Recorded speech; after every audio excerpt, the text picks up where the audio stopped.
You're listening to Healing Voices Project, where we share stories and the latest information from people who fight addiction every day.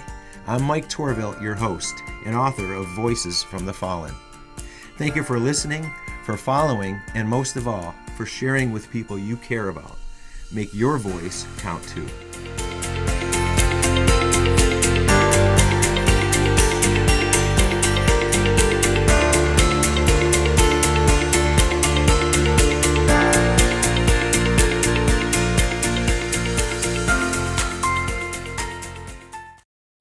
Hello, everybody. Thanks for coming back to Healing Voices Project. I'm Mike Torville, your host, and we're with a couple of people today, Ashley Dunn and Hayley Pepin.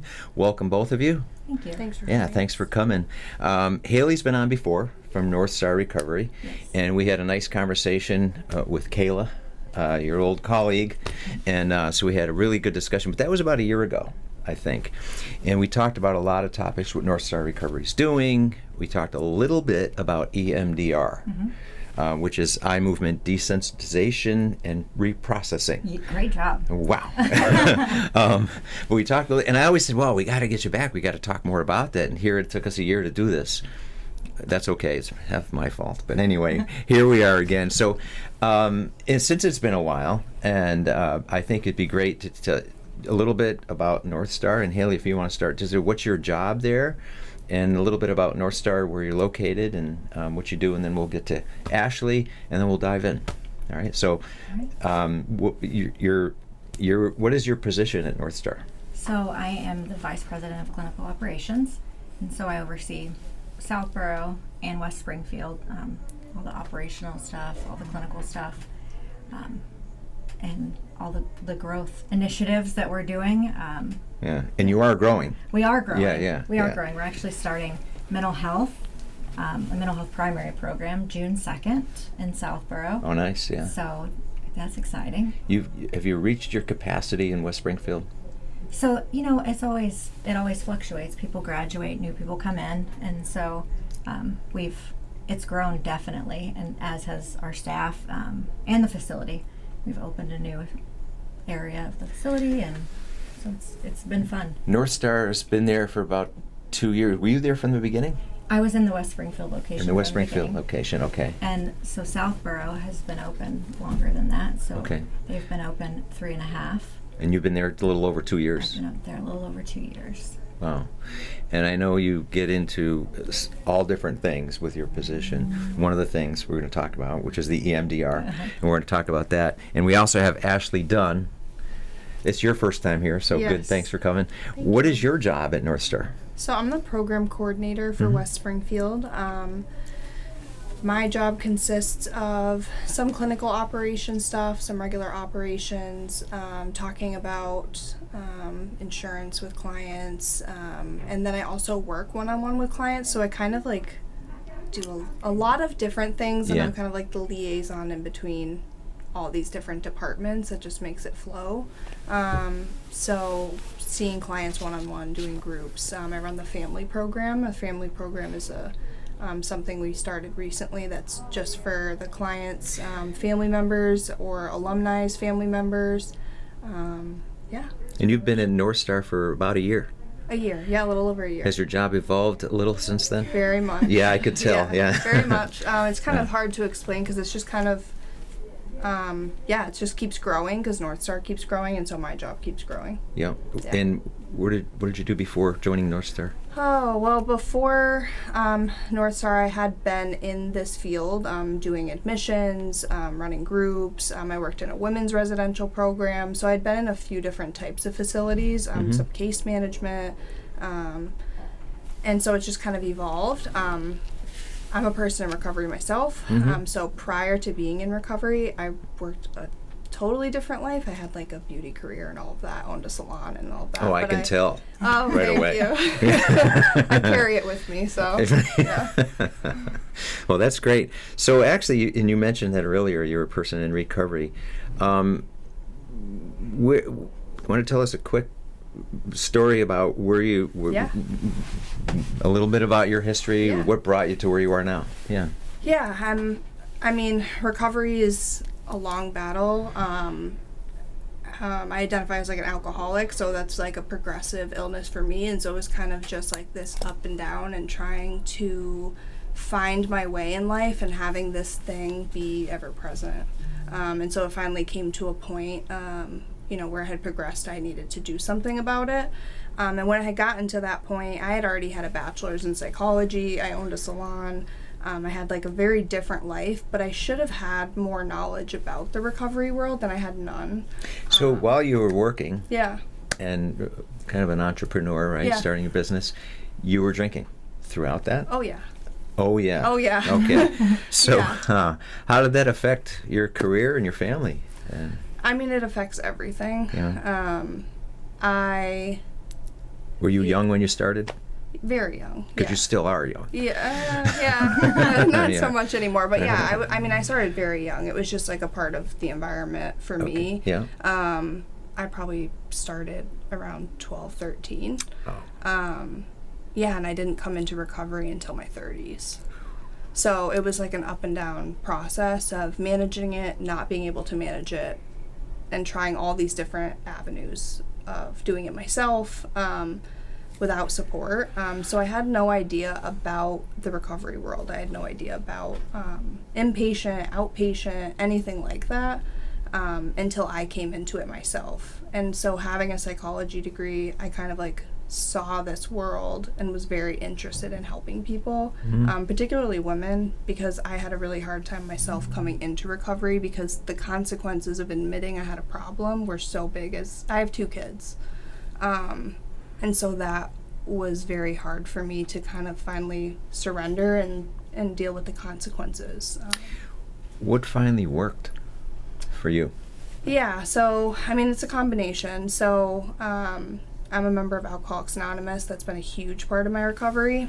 I've worked the 12 steps. I've worked with a sponsor. I now sponsor women, and that's what is a big part of my routine. But I am also quick to admit, because I am in the clinical world, like where AA falls short. And I think that's with trauma. And I've also had a therapist for years, just starting to like get into some of the trauma work, and with Hayley a little bit. But there's so many different components to it. AA has been like my bedrock, but there's also a lot of other things that I do, just to kind of continue growing. Was your path to recovery very smooth? No relapses? No. No. I remember being in inpatient for the first time, and I was the only person that it was my first time there, and that was the first time I was kind of like. So let me just ask you, not to interrupt you, but you were the only person there when it was the first time there. So when you hear that from everybody else and you go, wow, you guys are all repeat visitors here, and here I am, is that what's in store for me too? What did you think about that? I mean, I think at that point in my recovery, it was almost permission. It was like, I was like, oh, like I don't have to get this right this time. Like it was kind of, Permission to fail. Yeah, a little bit. To be honest, that's what it was. And I was like, oh, like if I don't get this right, I can come back here. And I did that a few times. I mean, I had some longer lengths and then some slip-ups, and I had some very short intervals, like back to back to back. A little relapse here and there, and then. Is there something or someone that was important that finally got you to say, that's it, I'm not going back? Was there something an event or a person that made that change for you? Yeah, I think my last relapse, so the way that I talk about it and the way I describe it to clients who experience relapse too is like, there's so much value in relapse. Rather than, beating myself up for it, I really got a taste of like how devastating each relapse became. Devastating in the sense of feeling like you failed, or? I mean, even safety-wise. So like my last relapse was like a 3-day, 4-day run, as we call it, and like I put myself in harm's way. Like my behavior was very erratic. Like it began to progress very rapidly, and so I had been doing some of AA before that, but not really fully committing to it. And at that point, like I saw it was either do the suggestions that have been offered to me or like continue living this way. And it was just like a fork in the road type of moment. And so I chose to try. I said, you know, kind of put my ego to the side and just do whatever the program had suggested that I do. How long has it been now since your last drink? I'm coming up on 3 years. Wow. Yeah. Congratulations. Thank you. Wow. So the last 3 years, you've done a lot. You've entered into this field. Now you're at Northstar Recovery, and you're helping other people go through it. I would imagine, and I ask this to a lot of people who have gone through recovery, could you have 4 years ago or beyond ever seen yourself in this line of work before? I mean, like I said, I didn't really know anything about it. Yeah. I'm glad that I found it because I feel like it kind of gives purpose to everything that I went through personally myself, because I'm, you know, qualified in this way to help other people because I have been there. I have been through it. Yeah, and I mean, I've just continued to like expand my education since coming into this field, so I think that answers the question. I'm not sure. Well, congratulations, because that's a big on so many levels, Thank right? you. And your job that's evolved a lot over the last year, I think is just going to continue to, right? You're going to find different aspects that you're going to specialize in and focus on, and this is the way life is, but particularly in your case, you've already seen that happen in a short time. Now, one of the things we did talk about, I mean, there's so many different treatments, and we talk about different treatment courses for different people because there's no person that follows the same path, right? But one of the things we did talk about that we said we were going to talk about is the EMDR treatment, because there's so many questions about it. Who is a good candidate? How does it work? What can people expect? All kinds of are there apprehensions somebody feels? How do you get past that? So let's start with what it is. What is EMDR therapy? That's a good start, right? Yeah. Let's explain what it is, and then we'll get into the questions afterwards. So EMDR therapy is, you know, a lot of people I think they assume that you're kind of changing the memories and the traumatic memories, but it really, what it does is it changes how you feel about yourself and those memories. So we develop negative thoughts as a result of things that happen throughout our lives. Also, too, do those thoughts get altered and the memories get altered and change? So usually something will happen in let's say early childhood, or and the seed is planted. You know, so a kid makes a bracelet, and you know, mom unknowingly cleans the counter, throws the bracelet away, and the kid starts to think like, I'm not good enough. And the seed is planted. So it's not a big thing, but it's kind of planted. And then as subsequent things happen, it further reinforces the negative thoughts. And so we have a tendency to kind of default to those negative thoughts about ourselves. And what EMDR does is get a healthier, more adaptive thought process online. And so then you can kind of change like the way that your thought patterns work. Let's break this down a little. Okay.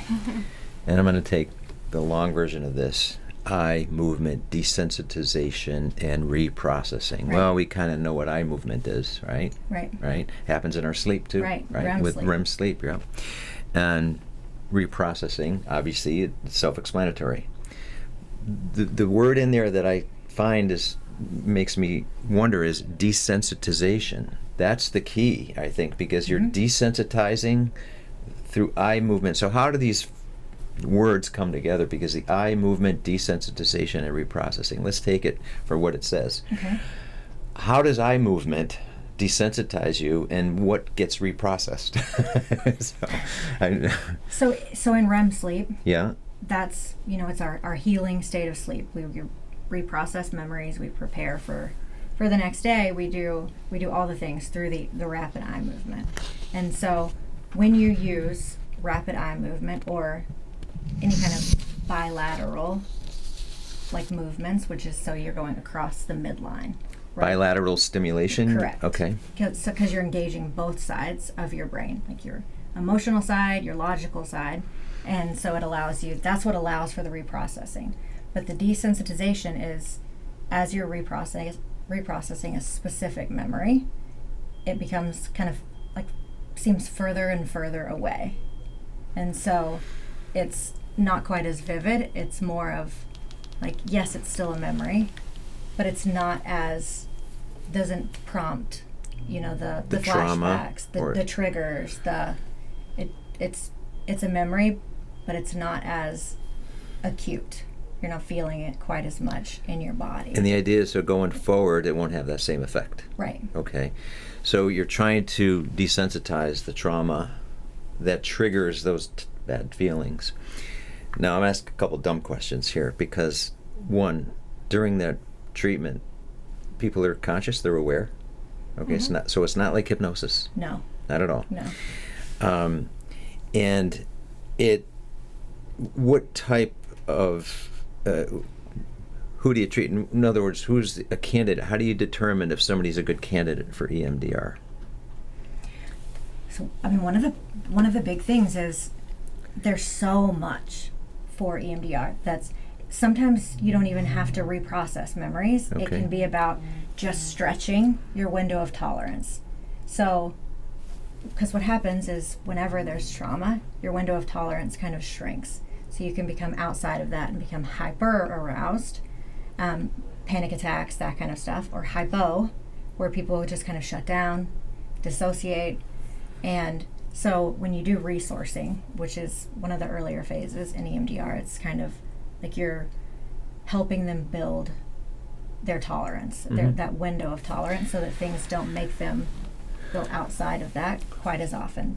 So it can treat depression, PTSD, other types of trauma, addiction, Yes. grief, Yes. by reprocessing those memories. Are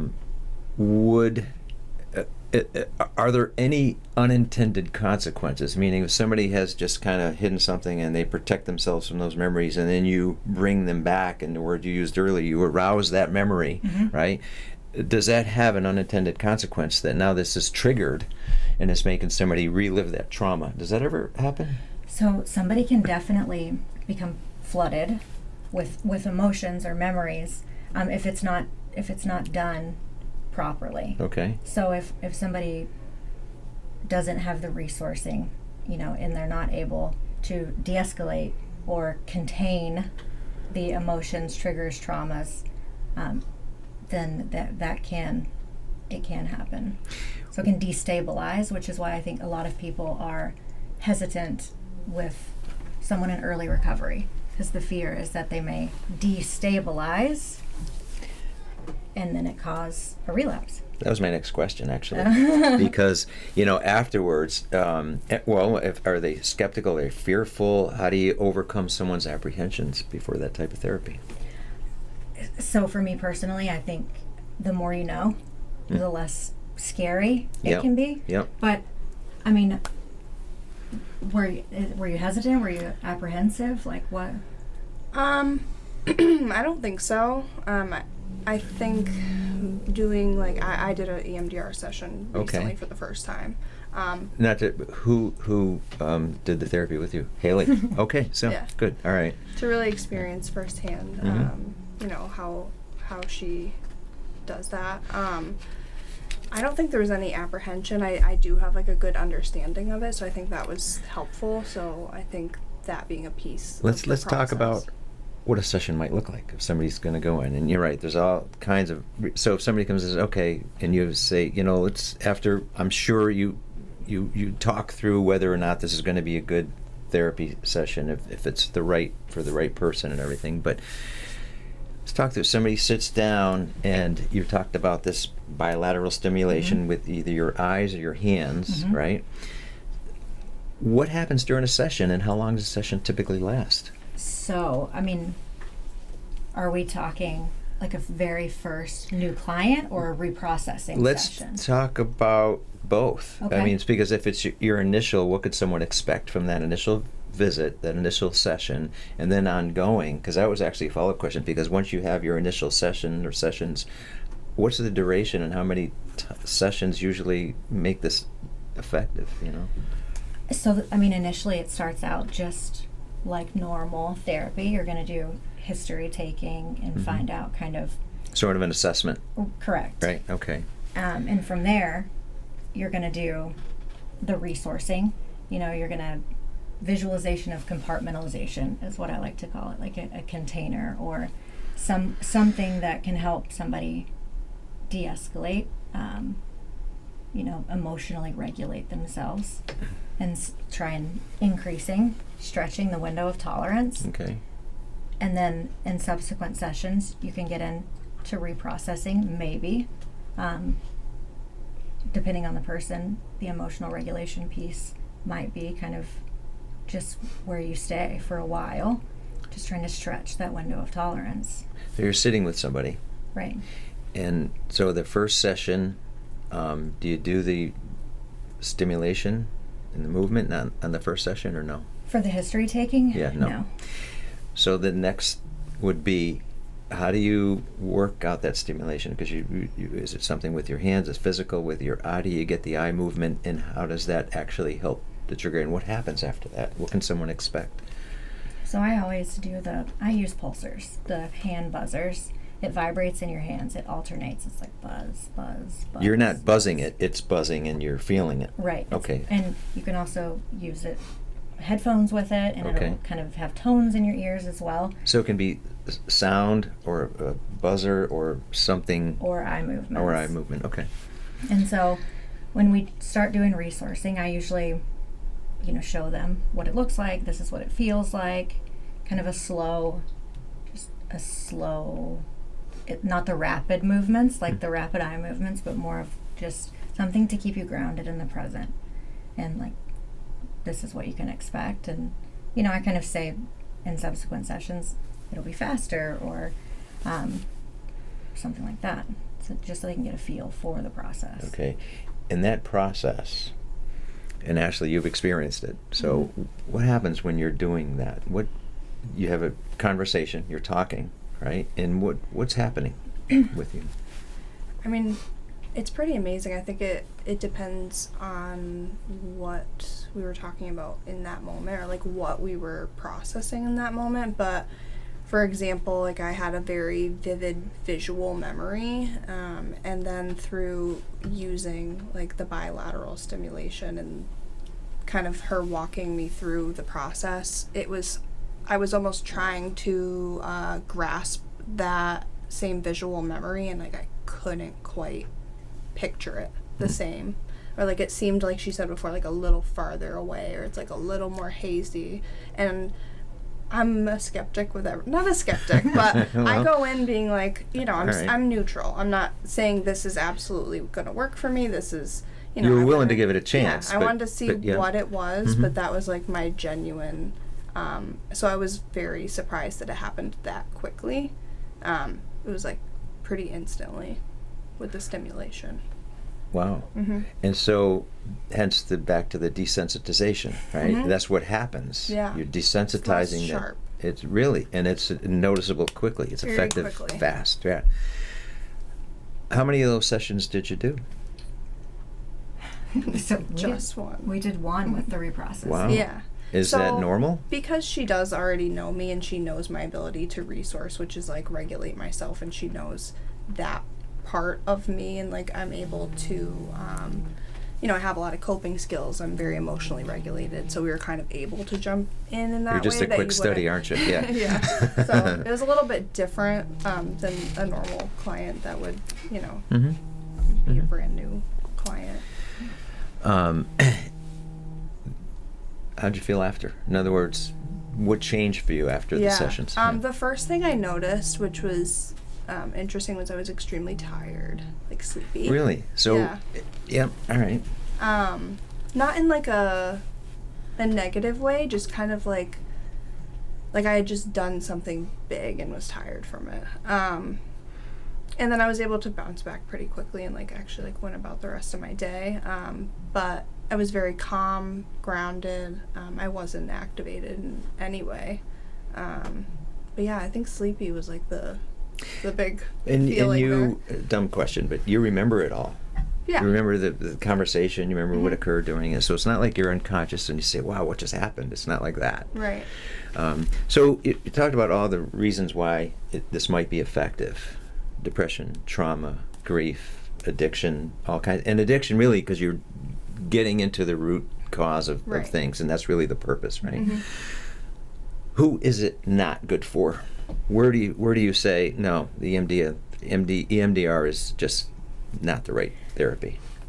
So I have a hard time saying that somebody hardline not appropriate for it. Yeah. Because if you have a negative thought, then getting a more adaptive thought online is always going to be helpful. Now, the actual reprocessing piece, if the emotional regulation isn't there, or if somebody is emotionally detached from it, they're not able to activate in any way, then it's harder to process. So if they're not EMDR. engaged, if they're not buying into it, or if they're not able to pull up some kind of disturbance level within themselves because they've just detached themselves completely from the trauma, sometimes approaching that and like using another trauma therapy first is helpful. Helpful. And I thought about this, and I know you asked it before, but if somebody's sort of suppressed a memory, suppressed a trauma, and they're living along just fine because it's suppressed and it no longer bothers them, at least consciously, does this ever re-trigger that and bring it back up and say, thanks a lot, I was fine up until you guys did this crazy therapy on me? Does that ever happen?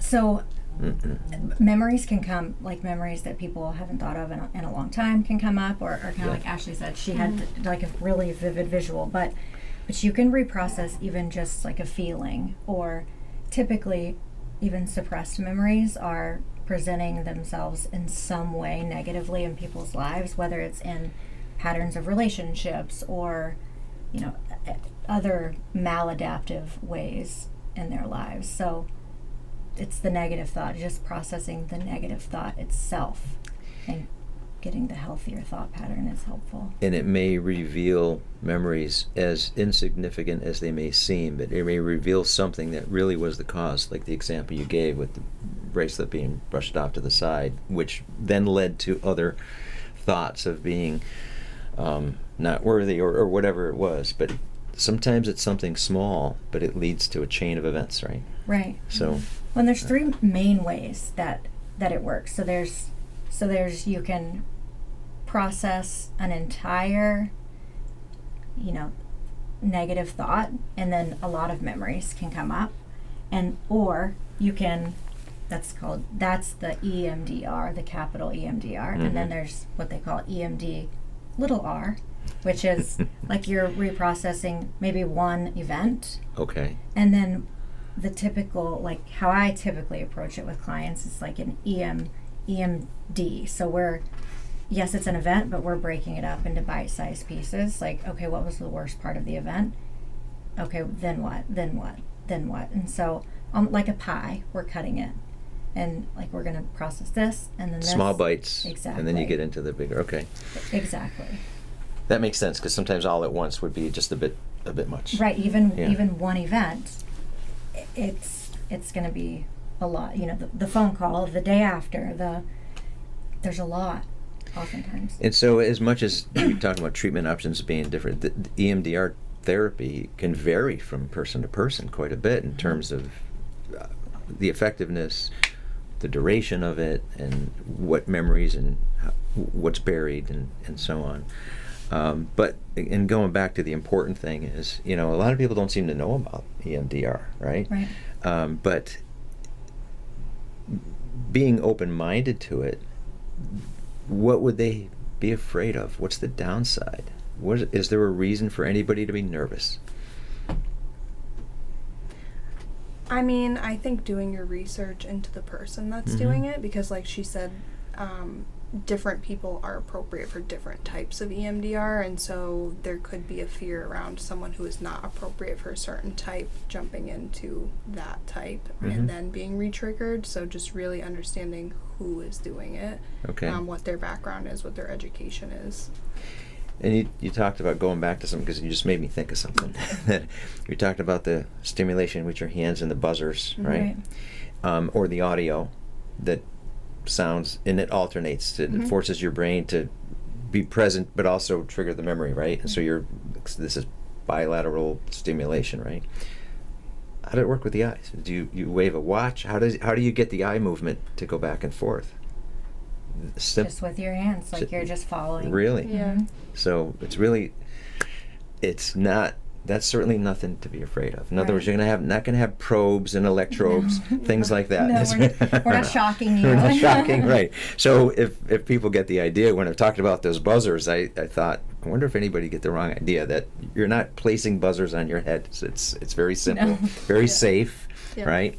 And I think the outcome has to be safe too. You want people to feel safe, one, during the thing, and that, okay, no, this is not going to make me run out of the room and shake it. This is very safe. Right. I think there's like an idea of like the image of hypnosis and like waving something back and forth, but actually bilateral stimulation is used in a lot of different things. And it's, I mean, different meditations use like bilateral stimulation for music.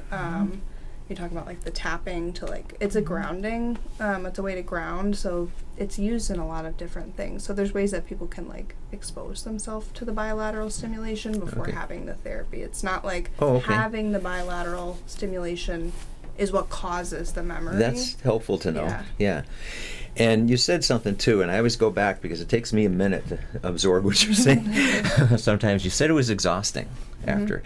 I would think that's a good sign that it was effective. Yeah. Wow, that must have done something because I'm exhausted from it. It means it worked. Yeah. Right? Yeah. I would say, like tired in a good way, like I had just done something, you know. Yeah. Yeah. I did something changed. Yeah. But you're finding through the people that you've worked with this therapy that their response has been positive. How do people feel about it? I know in your case, yes, it's, but others, I've not had a client that I've worked with that has said, I never want to do this again. Every time clients have received benefit from it. Every time. It's a good track record. Right. And, yes. Yeah. And so, and things can be processed, like Ashley said, quickly. And sessions are about an hour. But with the when, some people say they run to clear their minds. So running in and of itself is a bilateral movement. And so there's something to that. Like, yes, it helps you kind of clear your mind and process your thoughts because that's what's happening. You're moving bilaterally as you run. That's a great way to think of it. And that's pretty simple, but you're right. And there certainly is no harm in that, right? Well, it can be for others who maybe shouldn't be running. Yeah, I'm not a runner. But, well, that's great. Now, you're both at Northstar Recovery. Is there a website, phone number, if people want to get in touch with you? Yes. So our admissions number is 888-311-0911. And we have, all-day programming. We have half-day programming. We offer it in the evenings. As Ashley said, we have our family program for our clients. So we try and really, it's a family disease, right? So we want the family to heal together. And we're in West Springfield and Southborough. And Northstar Recovery, certainly there's a lot more to it than just, call if you have a problem. You guys are really doing such a great job. Thank you. And you're growing, so that means something too, So and if somebody wants to know more about, they can just call the number, or if they want to know, simply to call and say, tell me more about EMDR and how this might help me. You welcome those types of calls. Right, absolutely. Okay. Any calls like that, we welcome, and every person at Northstar, because what makes us different, there's a lot of treatment centers around, right? Yeah. Every person has some kind of lived experience, and we ultimately really, really want what's best for the clients, and so hence the family program and kind of starting the other things that supplement the addiction treatment. And so that's kind of where we are. And even EMDR, there's a specific protocol for cravings, specifically, and we can kind of get into that on. We can do that on another day. We certainly can. Yeah. Yes, I'm going to make a note of that. There's a lot of different, like, specific protocols for things, and one thing is, the founders are very, like, supportive of all the trainings and all the things that we want to bring to the table to help the clients, and that's what's really cool about Northstar. And the great thing is when they call that number, they're not just getting a call center. They're going to talk to a staff member or be directed right to one of us. You guys have a great staff. I know I've met several people, and they're great. Yeah. But I do want to, we'll talk about cravings, because cravings, food, craving to gamble, all right? A craving for drugs or alcohol, and any of those things. So, yeah, we'd talk about that again. Yeah. So now, when you coming back? But we will. But, well, it's great having you both, Ashley and Hayley. Again, the number just at the end as a reminder. 888-311-0911. Yeah, it's going to be somebody that's in the office on a day-to-day basis that answers the phone. We don't have a call center. Yeah. It's usually one of 3 people answering, and Real people. real people that you'll meet when you 24 hours a come. day. 24 hours a day. Wow, that's great. Yeah. Well, good. You guys are doing great. Thank you. Thanks for coming. Thanks for having us. you. Sure. Well, we'll have you back again. So, and maybe it'll be less than a year this time. Yeah. Right. Yeah. All right. Thanks, everybody, for listening. We'll see you real soon.